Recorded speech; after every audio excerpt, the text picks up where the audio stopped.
ఏ క్షణమైతే నువ్వు ప్రభువైన యేసుక్రీస్తు బిడ్డగా నిన్ను నువ్వు ఎన్నుకున్నావో, నిన్ను నువ్వు ఎంచుకున్నావో, నువ్వు ఆయనను వెనుక నేను ఆయనను వెంబడిస్తాను అని నిర్ణయించుకున్నావో, ఆ క్షణమే యు ఆర్ ఇన్ వార్.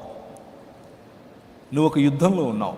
ఆ యుద్ధం శరీర సంబంధమైంది కాదు, మనిషితో కాదు. మతాలు మనిషితో యుద్ధం చేయమని చెప్తాయి. మతాలు మనిషిని విడదీస్తాయి. కులం పేరున, మతం పేరున, భాష పేరున, ప్రాంతం పేరున, భావం పేరున, దృక్పథాల పేరున మనిషిని విభజిస్తాయి. ఇది మార్గం, ఇది ఐక్యపరచేటటువంటి మార్గం. ఈ ఐక్యపరచేటటువంటి మార్గంలో వివిధ భావజాలాలతో నీకు యుద్ధం ఉంది. అంధకార సంబంధమైన దురాత్మ సమూహములతో నీకు యుద్ధం ఉంది. దాన్ని గ్రహించాలి. మనిషితో యుద్ధాన్ని పక్కన పెట్టాలి. We are fighting with the powers and principalities of the air. అది ఆ స్పృహలో ఉండాలి. యుద్ధంలో ఉన్నావు అని గుర్తుపెట్టుకో.